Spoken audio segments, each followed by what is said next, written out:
కేటీఆర్పై formula అస్త్రం. ACB విచారణ ప్రారంభించాలని రాష్ట్ర మంత్రివర్గం నిర్ణయం. ఫార్ములా ఈ రేసులో భారీగా డబ్బులు చేతులు మారాయని అభిప్రాయపడ్డ రేవంత్ రెడ్డి ప్రభుత్వం కేబినెట్ మంత్రివర్గం. అరవింద్ కుమార్ ఇతర అధికారులపైన ఏసీబీ విచారణకు నిర్ణయం. ఈ అంశంలో తక్షణమే ఏసీబీకి లేఖ రాయాలని సీఎస్కు ఆదేశం ఇచ్చిన క్యాబినెట్. ఇది ఒక సంచలనాత్మకమైనటువంటి విషయం కాబోతూ ఉంది. నిజంగానే మంత్రి కేటీఆర్ అంతా కలిపి 55,000 కోట్లు లేదు, 55 కోట్లుగా లేదు కానీ బట్ ఎక్కువగా హడావుడి చేస్తున్నట్టున్నారు. ఇది ఒక ఇంట్రెస్టింగ్ వార్తగా ఉంది. తెలంగాణలో సంచలనాత్మకమైన విషయం. అయితే కేటీఆర్ ఇప్పటికే నేనే చేశాను, హైదరాబాద్ అభివృద్ధి కోసమని ఆయన చెప్పారు. అభివృద్ధి అయ్యే కోసం నేను ఫార్ములా రేస్ తీసుకొస్తే మీరు దాన్ని జడగొడతారని ఆయన ఇప్పటికే దేనికైనా సిద్ధమని ఆయన చెప్పున్నారు. ఇక మిగతా వార్తలోకి వెళ్తే, అమరావతి అంటే పెట్టుబడిదారులకు భయమవుతోంది. హైప్ క్రియేట్ చేయడానికి చంద్రబాబు ప్రయత్నిస్తున్నారు. కేవలం అక్కడ వరదలు చూసి పెట్టుబడిదారులు ఎవరు ముందుకు వెళ్ళటం లేదన్న తెలంగాణ రెవెన్యూ శాఖ మంత్రి, సమాచార శాఖ మంత్రి పొంగులేటి శ్రీనివాసరెడ్డి. ప్రశ్నాపత్రమా గ్రూప్ 2లో బాబు భజన. తెలంగాణ పోరాటాన్ని చెరిపేసేలా ప్రశ్నలు. గ్రూప్ 2 ఉద్యమ చరిత్ర ప్రశ్నపత్రంపై సర్వత్రా విమర్శలు. రాష్ట్రోద్యమ చరిత్ర కాదని ద్రోహ చరిత్రకు పెద్దపీట వేశారంటూ ఒక ఆసక్తికరమైన కథనాన్ని ఇచ్చారు. నిజంగానే గ్రూప్ 2లో వచ్చిన ప్రశ్నలు చూస్తే మరి రేవంత్ రెడ్డి గారు చంద్రబాబు నాకు గురువు కాదని పైకి అప్పుడప్పుడు అంటుంటారు, కానీ ఇప్పుడు జనం అంతా గురు శిష్యులు అనుకుంటారు కదా. దానికి తగ్గట్టుగానే చంద్రబాబు గారికి కూడా కాస్త ఇక్కడ మైలేజ్ రావడం కోసమా మరి లేకపోతే ఏమిటి ఈ గురు శిష్యుల బంధమో తెలియదు, కానీ కొన్ని ప్రశ్నలు అయితే ఆసక్తికరంగా ఉన్నాయి. వాటిల్లో చంద్రబాబు నాయుడు సీఎంగా ఉన్నప్పుడు ఆదిలాబాద్ జిల్లాను దత్తత తీసుకుని అక్కడ నీటిపారుదల ప్రాజెక్టులను అభివృద్ధి చేశారు, అవునా కాదా అనే ప్రశ్నట. అలాగే చంద్రబాబు నాయుడు ముఖ్యమంత్రిగా ఉన్నప్పుడు విజన్ డాక్యుమెంట్ని తీసుకొచ్చిన అంతర్జాతీయ సంస్థ ఇది. ఆ విజన్ డాక్యుమెంట్ ఆయనే చేయలేదు, వీళ్ళు తెలంగాణ ప్రభుత్వం మాత్రం గుర్తుంచుకుని మరీ అడుగుతూ ఉంది. విచిత్రంగానే ఉంది, ఆసక్తికరంగా ఉంది. తర్వాత 2010 ప్రశ్న ఇంకోటి. అక్టోబర్ 2009న ప్రత్యేక తెలంగాణకు మద్దతుగా టీడీపీ ప్రణబ్ ముఖర్జీ కమిటీకి లేఖ ఇచ్చింది, అవునా కాదా అనే ప్రశ్నటండి. ఏపీ ఏర్పాటు తర్వాత ఆంధ్రలో 9, తెలంగాణలో 2 పాలిటెక్నిక్లు ఏర్పాటయ్యాయి. ఆంధ్ర ఇంజనీర్ అయిన నారల తాతారావు రామగుండం థర్మల్ ప్లాంట్ని ఎన్టీపీసీకి అప్పగించడంలో కీలక పాత్ర పోషించారు. ఇంత తమాషాగా ఉంది. ప్రశ్న నెంబర్ 44 అంట. సీఎం త్రివేది, పి సుందరయ్య, ఎం హనుమంతరావు, ఏ కాళేశ్వరరావులు పేర్లు ఇచ్చి ఏపీ విధానసభ ఉపసభాపతి, ఏపీ విధానమండలి చైర్మన్, అట్లాగే ఏపీ విధానసభ మొదటి సభాపతి అంటూ వాళ్ళ పేర్లు అడిగారట. ఎవరు అవుతారు చెప్పమన్నట. తర్వాత జయాంధ్ర ఉద్యమానికి సంబంధించి కాలక్రమానుసారం అమర్చండి కొన్ని 4 వ్యాఖ్యానాలు ఇచ్చి చెప్పారట. సుప్రీంకోర్టు జీవో 36ను సవాల్ చేసిన ఆంధ్ర ప్రాంత ఉద్యోగి ఎవరు, సెక్రటేరియట్ ఉద్యోగి ఎవరు? తెలుగు తల్లి భావనను ప్రచారం చేయడంతో పాటు ట్యాంక్ బండిపై ఆంధ్రుల విగ్రహాలను ఏర్పాటు చేసి ఎన్టీ రామారావు తెలంగాణ సమాజ సంస్కృతిపై పునాదులపై దాడి చేశారు, టీడీపీ ఆత్మగౌరవం, ఇట్లా రకరకాల ప్రశ్నలు. ఇంకా అంతకంటే ఇంట్రెస్టింగ్ క్వశ్చన్ ఏంటంటే, Lanco progressive constructions, Gayatri project, Madhucon company, Lagadapati Rajagopal, Kavuru Sambasivarao, T Subrahmanya Reddy, Rayapati Sambasivarao పేర్లు ఇచ్చి కంపెనీలు యజమానులు సరిగా గుర్తించాలి అని చెప్పి అంత తమాషాగా ఉంది. ఇది మాత్రం హైదరాబాద్లో ఆంధ్ర రియల్ ఎస్టేట్ కంపెనీలు వాటి యజమానులను జతపరచండి, అంత తమాషాగా ఉంది. మరి దీని మీద రేవంత్ రెడ్డి గారి ప్రభుత్వం ఏం చెబుతారో దీని మీద.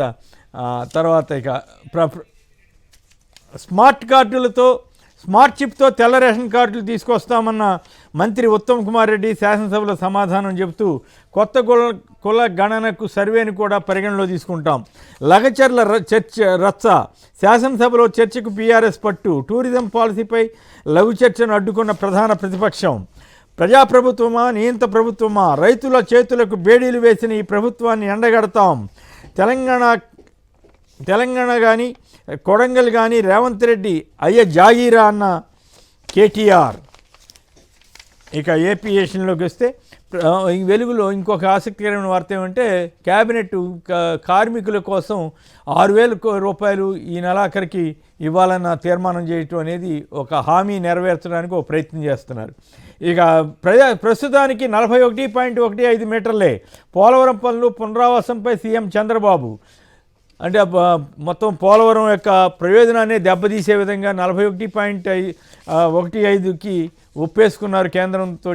దాన్ని సమర్థించుకోవడం కోసం ఇప్పుడు రకరకాల పాటలు పడుతున్నారు చంద్రబాబు. ఇప్పుడు ఓపెన్గా ఒప్పేసుకున్నాడు, ఎస్ మేము అంతకే సిద్ధం. అదే జగన్ టైంలో తొలిదశకి నీటి నిల్వ కేసు అంటేనే ఇంకేముంది రాష్ట్రాన్ని నాశనం చేశారని చెప్పిన వాళ్ళు ఇప్పుడు స్వయంగా వాళ్లే నాశనం చేయడానికి పూనుకున్నారనే చూడాలి.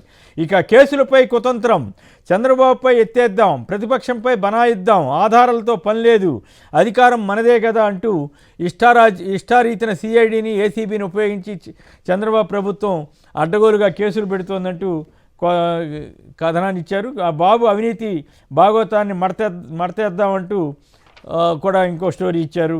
సిఐడి పాత్ర మీద తప్పుడు వాంగ్మూలం ఇవ్వకపోతే ఇరికిస్తామని కూడా పోలీసు అధికారులు బెదిరిస్తున్నారు. ఇది పరిస్థితి. ఇక పింఛనర్లపై పగ, ఉన్నపళంగా సుదూర జిల్లాలకు ఇష్టారాజ్యంగా బదిలీ చేస్తూ పెన్షన్లని కట్ చేసే ప్రయత్నంలో ఏపీ ప్రభుత్వం ఉంది.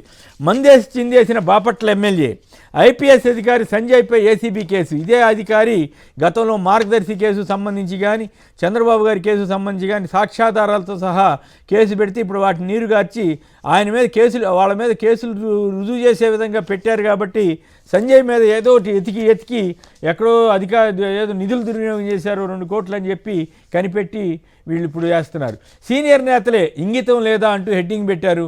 గౌతులచ్చన్ విగ్రహావిష్కరణ సభకి మంత్రి జోగి రమేష్ని, వైసీపీ నేత జోగి రమేష్ని పిలిచారని చెప్పి మంత్రి పార్థసారథి శిరీష్ మీద లోకేష్ గారు ఫైర్ అయ్యారంట. తర్వాత ఈయన ఏదో క్షమాపణ చెప్పారంట. ఈనాడు మాత్రం ఇంగిత జ్ఞానం లేకుండా హెడ్డింగ్ పెట్టింది. సీనియర్ నేతలే ఇంగితం లేదా అని అంటే వేరే పార్టీ వాళ్ళని ఒక జనరల్ ఫంక్షన్ పిలిస్తే కూడా ఈనాడు పత్రిక ఓర్చుకోవట్లేదు, తెలుగుదేశం వాళ్ళు ఓర్చుకోవట్లేదంటే అర్థం ఉంది. కానీ ఈనాడు కిరణ్ గారికి ఏమైంది, ఈనాడు సంపాదకులకి ఏమైంది, ఇంగితం లేదా అని డైరెక్ట్గా పెట్టి ఈ రాజకీయ వ్యవస్థని ప్రజాస్వామ్య వ్యవస్థని భ్రష్టు పట్టించే పనిలో ఈనాడు యాజమాన్యం ఉందని అర్థం చేసుకోవాలి. ఏమాత్రం ఇంగిత జ్ఞానం లేకుండా వాళ్ళ కథని రాశారు. నేడు లోక్సభలో జమిలీ బిల్లు, ఒకే దేశం ఒకే ఎన్నికకు సంబంధించి బిల్లు. అయితే విశేషం ఏంటంటే ఇక్కడ వాళ్ళకి సరైన బలం లేకపోయినా కూడా ప్రవేశపెడుతున్నారు. మరి ఏం జరుగుతుందో చూద్దాం. ఇక కొన్ని వీడియోలు చూసిన తర్వాత చర్చలోకి వెళ్దాం. మేము శాసనసభ వేదికగా ముఖ్యమంత్రిని ఒకటే అడుగుతున్నాం, నీ అయ్య జాగీరా తెలంగాణ, నీ అయ్య జాగీరా కొడంగల్, భూమి ఇయ్యా, నా సొంత భూమి నేను ఇయ్యా అంటే జైల్లో పెట్టేందుకు ఎవరు నువ్వు? నియంతవా, రారాజువా, చక్రవర్తివా? ఏమనుకుంటున్నావు నీకు నువ్వు? ప్రజాస్వామ్యంలో అత్యున్నత వేదిక శాసనసభ. ఆ శాసనసభలో చర్చ పెట్టమంటే దమ్ము లేక పారిపోయిన దద్దమ్మ రేవంత్ రెడ్డి. బీఆర్ఎస్ పార్టీకి సంబంధించిన నాయకత్వం అక్కడక్కడ రాష్ట్ర ప్రభుత్వ ఆర్థిక అప్పులకు సంబంధించి తప్పుడు సమాచారం ఇస్తూ రాష్ట్ర ప్రజలను తప్పుగా పట్టించడం కోసం ప్రయత్నం చేస్తూ ఉన్నారు. సంపూర్ణంగా లెక్కలతో సహా దేనికి ఎంత అప్పు తెచ్చింది, వీళ్ళు ఎంత అప్పు మొత్తం అయిందనేది నేను అంకెలతో సహా మీ ముందు ఉంచుతా ఉన్నాను. ఈ మొత్తం కలిపి 7,11,911 కోట్లు ఉన్నాయి. ఇది రాష్ట్ర ప్రభుత్వం ఆయా బ్యాంకులకి, కార్పొరేషన్లకి, లేకపోతే ఉద్యోగస్తులకి, కాంట్రాక్టులకి కట్టాల్సిన అప్పులు.